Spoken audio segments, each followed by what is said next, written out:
1949 के दिन संविधान को अंगीकृत किया था। इसी उपलक्ष्य में 26 नवंबर का दिन वर्ष 2015 से संविधान दिवस के रूप में मनाया जाता है। गणतंत्र दिवस का उत्सव सभी देशवासियों के लिए सामूहिक उल्लास और गौरव का विषय है।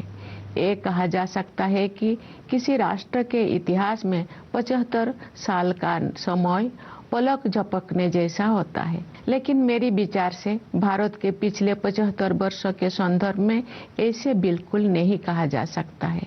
ये अकालखंड है जिसमें लंबे समय से सोई हुई भारत की आत्मा फिर से जागी है और हमारा देश विश्व समुदाय में अपना समुचित स्थान प्राप्त करने के लिए अग्रसर हुआ है। विश्व के प्राचीनतम सभ्यताओं में शामिल भारत को ज्ञान और विवेक का उद्गम माना जाता था, लेकिन भारत को एक अंधकारमय दौर से गुजरना पड़ा। औपनिवेशिक शासन में अमानवीय शोषण के कारण देश में घोर गरीबी व्याप्त हो गई। आज के दिन सबसे पहले हम उन शूरवीरों को याद करते हैं जिन्होंने मातृभूमि को विदेशी शासन की बेड़ियों से मुक्त करने के लिए बड़ी से बड़ी कुर्बानी दी। उनमें से कुछ स्वाधीनता सेनानियों के बारे में लोग जानते हैं, लेकिन बहुतों के बारे में उन्हें जानकारी नहीं थी। इस वर्ष हम भगवान बिरसा मुंडा की 150वीं जयंती मना रहे हैं। वे ऐसे अग्रणी स्वाधीनता सेनानियों में शामिल हैं जिनकी भूमिका को राष्ट्रीय इतिहास के संदर्भ में आप समुचित महत्व दिया जा रहा है। 20वीं सदी के आरंभिक दशकों में स्वाधीनता सेनानियों के संघर्षों ने संगठित राष्ट्रव्यापी आंदोलन का रूप ले लिया। देश का सौभाग्य था कि महात्मा गांधी, रविंद्रनाथ टैगोर और बाबा साहेब आम्बेडकर जैसे महान विभूतियों ने हमारे देश के लोकतांत्रिक मूल्यों को फिर से जीवंत बनाया। न्याय, स्वतंत्रता, समता और बंधुता केवल सैद्धांतिक अवधारणाएं नहीं है, जिनका परिचय हमें आधुनिक युग में प्राप्त हुआ है। ये जीवन मूल्य तो सदा से हमारी सभ्यता और संस्कृति का अंग रही है। नव स्वाधीन भारत के संविधान और गणराज्य के भविष्य को लेकर जो आलोचक संदेह व्यक्त करते थे, उन लोगों को इन्हीं जीवन मूल्यों के बल पर पूरी तरह से गलत सिद्ध किया जा सका। भारत के गणतांत्रिक मूल्यों का प्रतिबिंब हमारी संविधान सभा की संरचना में भी दिखाई देता है। उस सभा में देश के सभी हिस्सों और सभी समुदायों का प्रतिनिधित्व था। सबसे अधिक उल्लेखनीय बात ये है कि संविधान सभा में सरोजिनी नायडू, राजकुमारी अमृतकर, सुचेता कृपलानी, हंसाबेन मेहता और मालती चौधरी जैसे 15 असाधारण महिलाएं भी शामिल थी। दुनिया के कई हिस्सों में जब महिलाओं की समानता को एक सुदूर आदर्श समझा जाता था, तो भारत में महिलाएं राष्ट्र की नियति को आकार देने में सक्रिय योगदान दे रही थी। हमारा संविधान एक जीवंत दस्तावेज इसीलिए बन पाया है क्योंकि नागरिकों की निष्ठा सदियों से हमारी नैतिकता परक जीवन दृष्टि का प्रमुख तत्व रही है। हमारा संविधान भारतवासियों के रूप में हमारी सामूहिक अस्मिता का मूल आधार है, जो हमें एक परिवार की तरह एकता के सूत्र में पिरोता है। पिछले 75 वर्षों से संविधान ने हमारी प्रगति का मार्ग प्रशस्त किया है। आज के दिन हम संविधान सभा के प्रारूप समिति के अध्यक्ष डॉक्टर भीमराव अंबेडकर, सभा के अन्य प्रतिष्ठित सदस्यों, संविधान के निर्माण से जुड़े विभिन्न अधिकारियों और ऐसे अन्य लोगों के प्रति अपनी कृतज्ञता व्यक्त करते हैं जिनके कठिन परिश्रमों के फलस्वरूप हमें ये विलक्षण ग्रंथ प्राप्त हुआ। प्यारे देशवासियों, संविधान लागू होने के बाद के ये 75 वर्ष हमारे युवा गणतंत्र की सर्वांगीण प्रगति के साक्षी है। स्वाधीनता के समय और उसके बाद भी देश के बड़े हिस्सों में घोर गरीबी और भूखमरी की स्थिति बनी हुई थी, लेकिन हमारा आत्मविश्वास कभी डिगा नहीं।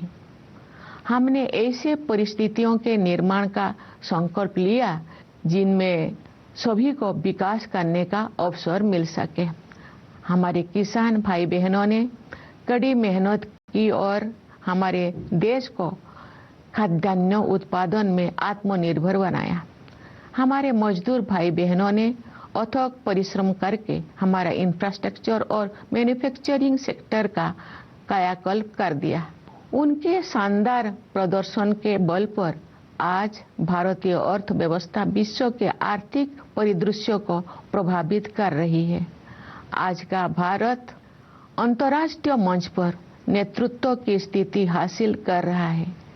संविधान में निर्धारित रूपरेखा के बिना ये व्यापक परिवर्तन संभव नहीं हो सकता था। हाल के वर्षों में आर्थिक विकास की दर लगातार ऊंची रही है, जिससे हमारे युवाओं के लिए रोजगार के अवसर पैदा हुई है। किसानों और मजदूरों के हाथों में अधिक पैसा हमारे युवाओं के लिए रोजगार के अवसर पैदा हुई है।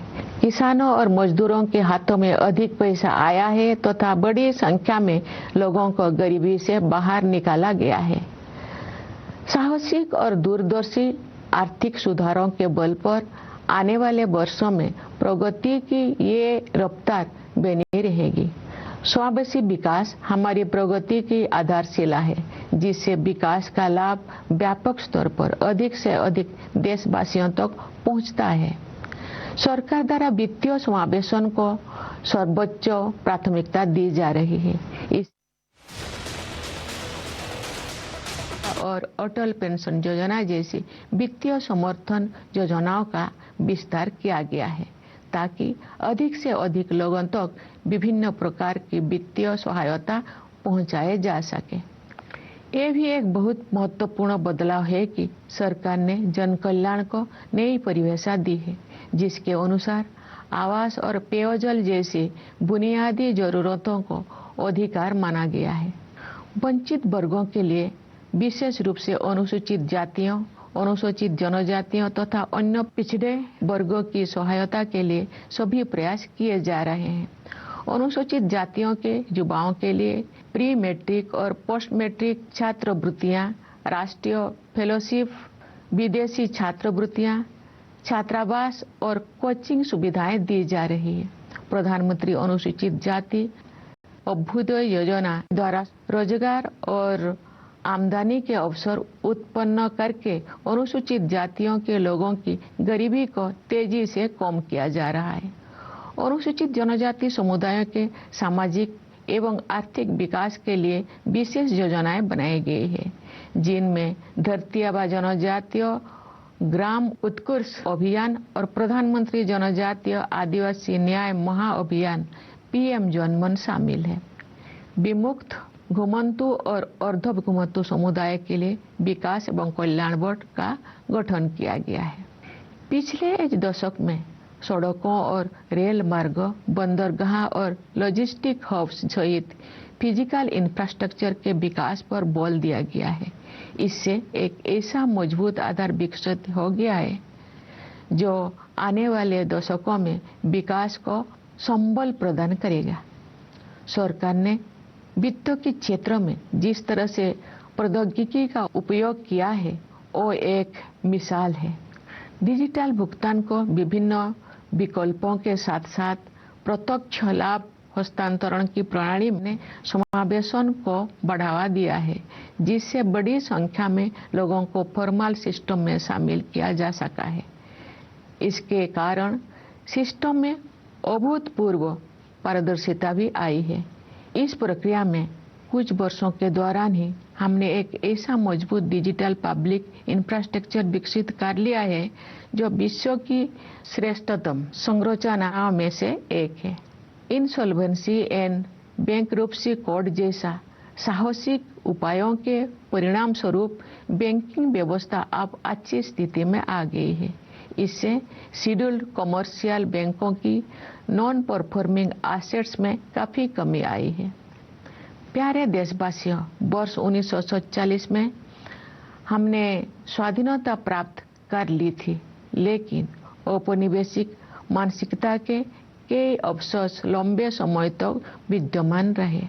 हाल के दौर में उस मानसिकता को बदलने के ठोस प्रयास हमें दिखाई दे रही है। ऐसे प्रयासों में Indian penal code, criminal procedure code और इंडियन एविडेंस एक्ट के स्थान पर भारतीय न्याय संहिता, भारतीय नागरिक सुरक्षा संहिता और भारतीय साक्ष्य अधिनियम को लागू करने का निर्णय सर्वाधिक उल्लेखनीय है। न्याय शास्त्र की भारतीय परंपराओं पर आधारित इन नए अधिनियमों द्वारा दंड के स्थान पर न्याय प्रदान करने की भावना को आपराधिक न्याय प्रणाली के केंद्र में रखा गया है। इसके अलावा इन नए कानूनों में महिलाओं और बच्चों के विरुद्ध अपराधों पर काबू पाने को सर्वोच्च प्राथमिकता दी गई है। इतने बड़े पैमाने पर सुधार के लिए साहसपूर्ण दूरदर्शिता की आवश्यकता होती है। देश में चुनाव को एक साथ संपन्न कराने के लिए संसद में पेश किया गया विधेयक एक और ऐसा प्रयास है जिसके द्वारा सुशासन को नए आयाम दिया जा सकते हैं। एक राष्ट्र एक चुनाव की व्यवस्था से शासन में निरंतरता को बढ़ावा मिल सकता है। नीति निर्धारण से जुड़े निष्क्रियता समाप्त की जा सकती है। संसाधनों की अन्यत्र खर्च हो जाने की संभावना कम हो सकती है तथा वित्तीय बोझ को कम किया जा सकता है। इनके अलावा जन हित में अनेक अन्य लाभ भी हो सकते हैं। हमारे सांस्कृतिक विरासत के साथ हमारे जुड़ाव और अधिक गहरा हुआ है। इस समय आयोजित हो रहे प्रयागराज महाकुंभ को उस समृद्ध विरासत की प्रभावी अभिव्यक्ति के रूप में देखा जा सकता है। हमारी परंपराओं और रीति रिवाजों को संरक्षित करने तथा उनमें नई ऊर्जा का संचार करने के लिए संस्कृति के क्षेत्र में अनेक उत्साहजनक प्रयास किए जा रहे हैं। भारत भूमि महान भाषाई विविधता से समृद्ध है।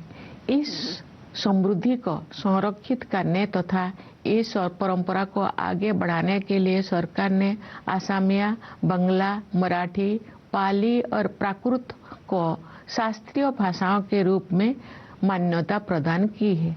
तमिल, संस्कृत, तेलुगु, कन्नड़, मलयालम और ओडिया भाषाएं पहले से ही इन श्रेणी में शामिल हैं। सरकार अब इन 11 शास्त्रीय भाषाओं में शोध कार्यों को सक्रिय रूप से बढ़ावा दे रही है। मुझे प्रसन्नता है कि गुजरात के वडनगर में भारत के प्रथम आर्कोलॉजिकल एक्सपीरियंशियल म्यूजियम का कार्य पूरा होने वाला है।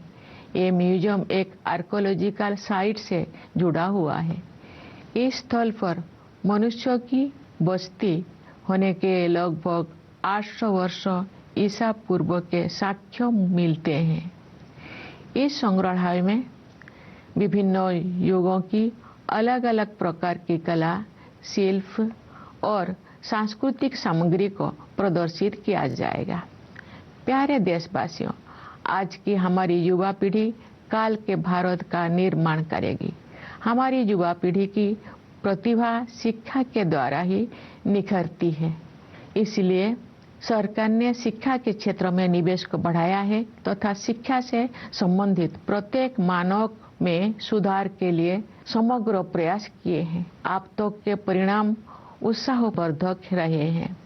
पिछले दशक में शिक्षा की गुणवत्ता, भौतिक अवसंरचना तथा डिजिटल समावेशन के आयामों में व्यापक बदलाव आया है। शिक्षा के विभिन्न स्तरों पर शिक्षण माध्यम के रूप में क्षेत्रीय भाषाओं को बढ़ावा दिया जा रहा है।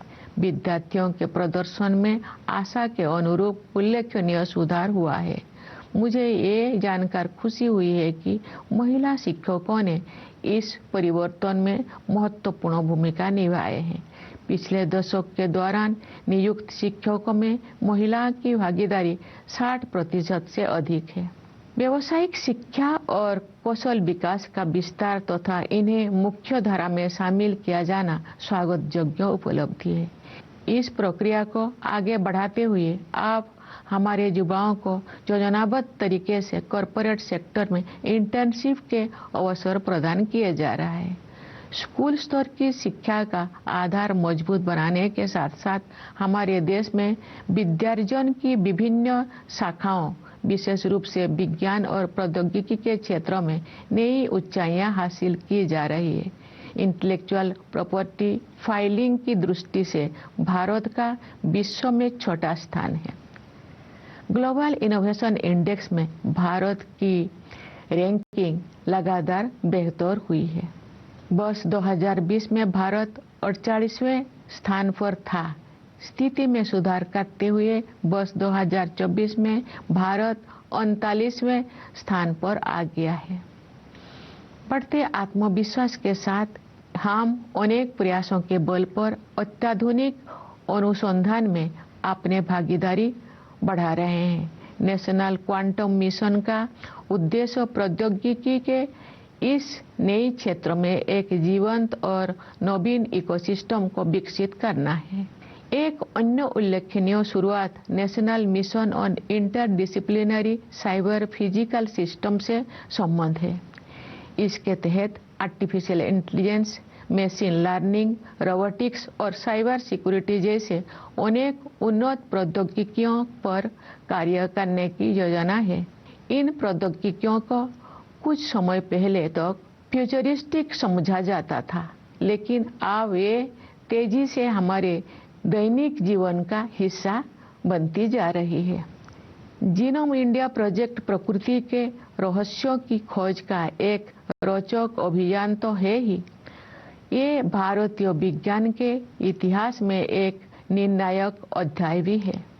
इसके प्रमुख कार्यक्रम के तहत इसी महीने 10,000 भारतीयों की जीनोम सीक्वेंसिंग को अनुसंधान के लिए उपलब्ध कराया गया है।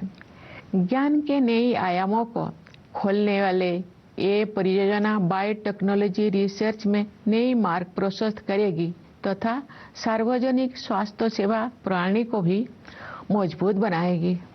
भारतीय अंतरिक्ष अनुसंधान संगठन ने हाल के वर्षों में अंतरिक्ष विज्ञान के क्षेत्र में बहुत बड़ी उपलब्धियां हासिल की है। इस महीने इसरो ने अपने सफल स्पेस डॉकिंग एक्सपेरिमेंट से देश को एक बार फिर गौरवान्वित किया है। भारत अब विश्व का चौथा देश बन गया है जिसके पास ये क्षमता उपलब्ध है। एक राष्ट्र के रूप में हमारा बढ़ता आत्मविश्वास खेलों के क्षेत्र में भी दिखाई देता है। हमारे खिलाड़ियों ने सफलता के प्रभावशाली अध्याय रचे हैं।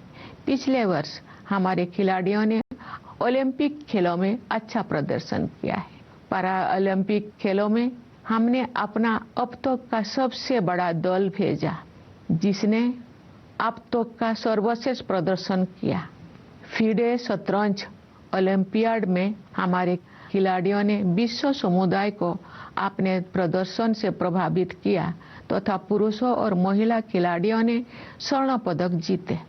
वर्ष 2024 में डी गुकेश ने अब तक का सबसे कम उम्र का विश्व चैंपियन बनकर इतिहास रच दिया। देश भर में जमीनी स्तर पर प्रशिक्षण सुविधाओं में बहुत सुधार हुआ है और इसके बल पर हमारे खिलाड़ियों ने विजयी होकर हमें गौरवान्वित किया है। साथ ही उन्होंने अगले पीढ़ी को और भी ऊंचे लक्ष्य प्राप्त करने के लिए प्रेरित किया है। विदेशों में रहने वाले हमारे भाई बहनों ने हमारी संस्कृति और सभ्यता के सबसे उज्जवल पक्षों को विश्व के विभिन्न हिस्सों में पहुंचाया है और अनेक क्षेत्रों में अपनी उपलब्धियों से हमें गौरवान्वित किया है। उन्होंने हमेशा स्वयं को भारत की गौरव गाथा से जोड़े रखा है। जैसा कि मैंने इसी महीने प्रवासी भारतीय दिवस के अवसर पर कहा था, वर्ष 2047 तक विकसित भारत के निर्माण में प्रवासी भारतीयों की सक्रिय और उत्साहपूर्ण भागीदारी पर मुझे पूरा भरोसा है। प्यारे देशवासियों, विभिन्न क्षेत्रों में महत्वपूर्ण और उल्लेखनीय प्रगति के बल पर हम अपना सिर ऊंचा करके भविष्य की ओर कदम बढ़ा रहे हैं। हमारे युवा, विशेषकर हमारी बेटियां, देश के उज्जवल भविष्य का निर्माण करेगी। जो हम अपनी स्वतंत्रता की शताब्दी मना रहे होंगे, तब के भारत का उज्जवल भविष्य हमारे युवाओं के सपनों में आकार ले रहा है। और जब आज के बच्चे वर्ष 2050 की 26 जनवरी के दिन राष्ट्र ध्वज को सलामी दे रहे होंगे, तो वे अपनी अगली पीढ़ी को ये बता रहे होंगे कि हमारा देश की गौरव यात्रा हमारी अतुलनीय संविधान से प्राप्त मार्गदर्शन के बिना संभव ना हुई होती।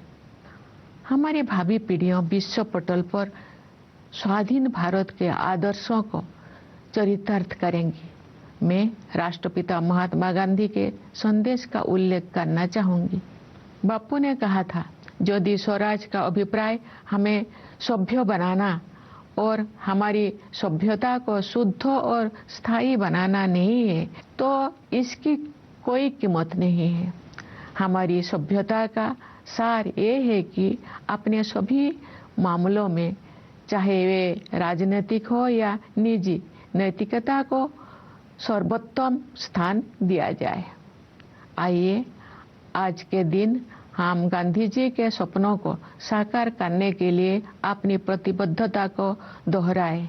सत्य और अहिंसा के उनके आदर्श विश्व समुदाय के लिए प्रासंगिक बने रहेंगे।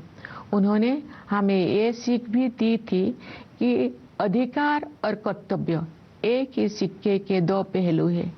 सच तो ये है कि कर्तव्य ही अधिकार का वास्तविक स्रोत है। सभी के प्रति करुणा के बारे में उनकी शिक्षा को भी हम याद करें। वे कहते थे कि हमें केवल मनुष्यों के प्रति ही नहीं, बल्कि अपने आसपास के पशु पक्षियों, पेड़ पौधों, नदियों और पहाड़ों के प्रति भी संवेदना का भाव रखना चाहिए। हम सभी का कर्तव्य है कि जलवायु परिवर्तन के वैश्विक संकट का सामना करने के प्रयासों में अपना योगदान अवश्य दें। इस संदर्भ में 2 अनुकरणीय प्रयास किए गए हैं। विश्व स्तर पर Bharat mission lifestyle for environment नामक एक जन आंदोलन का नेतृत्व कर रहा है। इसका उद्देश्य पर्यावरण के संरक्षण और संवर्धन में व्यक्तियों और समुदायों को अधिक सक्रिय होने के लिए प्रेरित करना है। पिछले वर्ष विश्व पर्यावरण दिवस के अवसर पर हमने अपनी मातृशक्ति के साथ साथ जीवनदायिनी प्रकृति की पोषण शक्ति के प्रति सम्मान व्यक्त करते हुए एक पेड़ माँ के नाम के संदेश के साथ एक अनूठा अभियान शुरू किया था। इस अभियान का 80 करोड़ पौधे लगाने का लक्ष्य समय सीमा से पहले ही पूरा कर लिया गया है। विश्व समुदाय ऐसे अभिनव प्रयासों से सीख ले सकते हैं। लोग ऐसे प्रयासों को स्वयं के आंदोलन के रूप में अपना सकते हैं। प्यारे देशवासियों, मैं एक बार फिर आप सभी को गणतंत्र दिवस की बधाई देती हूँ। देश की सीमाओं की रक्षा करने वाले हमारे सैनिकों के साथ साथ सीमाओं के भीतर देश को सुरक्षित रखने वाले पुलिस और अर्धसैनिक बलों के जवानों को भी मैं बधाई देती हूँ। न्यायपालिका, सिविल सेवाओं तथा विदेशों में हमारी मिशनों के सदस्यों को भी मेरी बधाई। मेरी शुभकामना है कि आप सब अपने प्रयासों में सफलता प्राप्त करें। धन्यवाद। जय हिंद, जय भारत।